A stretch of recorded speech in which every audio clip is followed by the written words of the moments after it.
매일 성경과 함께하는 오늘의 큐티 시간입니다.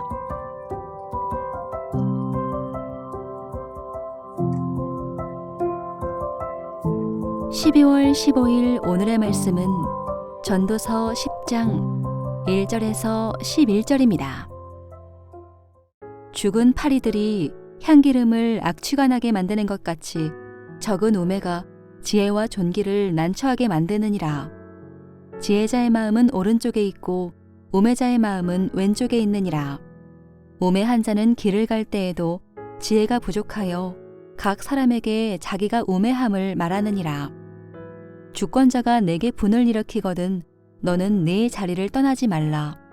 공손함이 큰 허물을 용서받게 하느니라.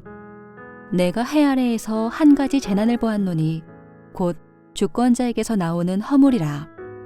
우매한 자가 크게 높은 지위를 얻고 부자들이 낮은 지위에 앉는도다. 또 내가 보았노니 종들은 말을 타고 고관들은 종들처럼 땅에 걸어다니는도다. 함정을 파는 자는 거기에 빠질 것이요 담을 허는 자는 뱀에게 물리리라. 돌들을 떠내는 자는 그로 말미암아 상할 것이요 나무들을 쪼개는 자는 그로 말미암아 위험을 당하리라. 철 연장이 무디어졌는데도 나를 갈지 아니하면 힘이 더 드느니라. 오직 지혜는 성공하기에 유익하니라. 주술을 베풀기 전에 뱀에게 물렸으면 술객은 소용이 없느니라.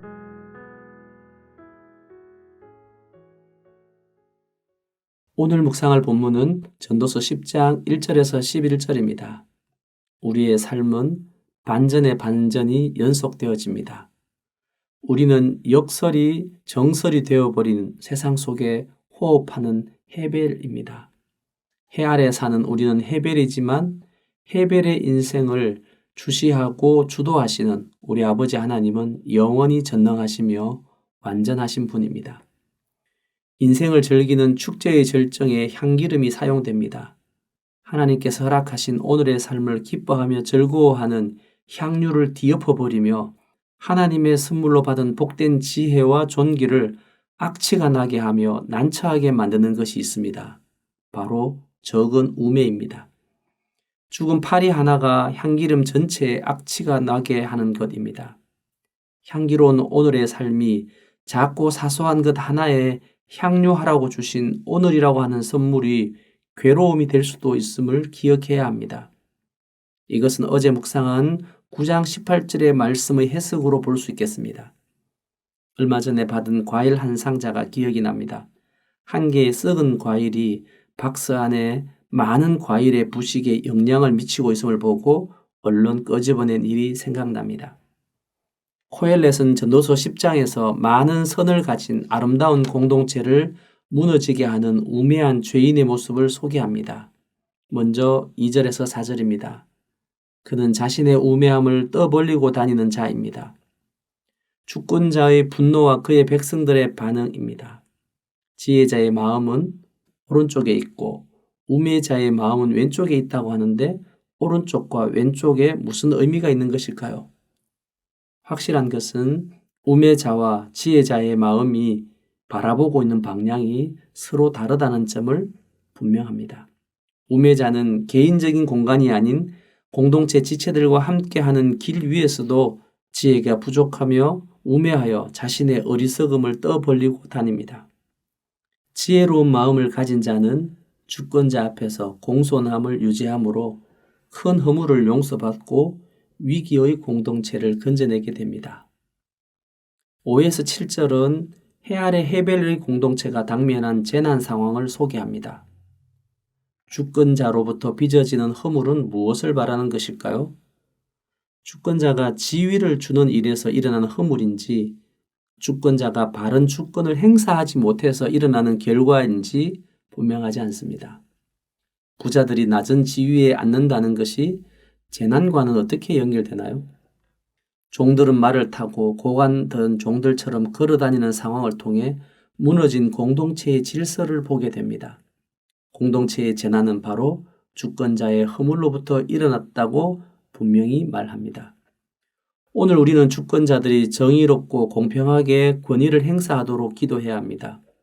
주권자의 허물은 공동체에게 주어진 창조적 질서를 무너뜨리게 됩니다.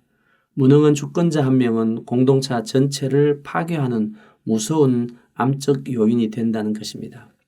성경은 이 땅의 모든 권세는 하나님으로부터 주어지는 것이라고 합니다. 그리스도인들은 왕같은 제사장으로 세움받아 세상으로 보냄받은 대리 통치자들입니다. 오늘도 부왕인 우리가 살아가는 삶의 현장이 하나님 나라로 세워지는 기쁨과 즐거움을 향유하는 더 나은 하루가 되기를 기대합니다. 8에서 11절은 우리의 주변에서 일어나는 일반인들의 삶의 이야기입니다. 타인을 해롭게 하는 이야기와 일상의 삶의 현장에서 경험하는 이야기와 지혜를 소개합니다. 담을 허는 자는 왜 담을 헐었을까요? 담을 헐 때 뱀을 만나서 물렸다는 것은 또 무슨 의미일까요? 철 연장을 사용하는 이는 힘을 필요한 곳에 잘 사용하기 위해서는 연장이나 힘이 아닌 연장의 날을 예리하게 만드는 부수적인 일을 해야만 본래적 일을 수월하게 할 수가 있습니다. 술객은 주술을 사용하여 뱀을 제어하는 기능을 가지고 있습니다. 하지만 주술을 사용하기도 전에 이미 뱀에게 물렸다면 주술을 통해 뱀을 조종했던 술객은 더 이상 소용이 없게 되어집니다. 하나님께서 하나님의 뜻을 이 땅 위에 이루기 위해 선물로 주신 오늘의 우리의 삶과 우리의 공동체를 세우는 것은 우리의 본분입니다. 하루 온종일 말씀 앞에 자신을 읽고 해석하며 공동체를 난처하게 만들고 무너지게 하는 우매한 죄인 하나가 바로 나 자신이 아닌가를 겸손히 묵상하는 하루가 되기를 기대합니다. 기도하겠습니다. 주께서 당신의 생명으로 사주신 오늘을 허락하여 주심을 감사합니다. 여호와 경외의 신앙으로 함께하는 이들에게 지혜를 나누게 되기를 기대합니다. 교만하고 어리석은 나로 인해 공동체가 위험이나 재난을 당하지 않도록 주께서 지켜주옵소서. 이 땅 위에 온전한 지혜와 질서의 원천과 기준이 되신 예수님의 이름으로 기도합니다. 아멘.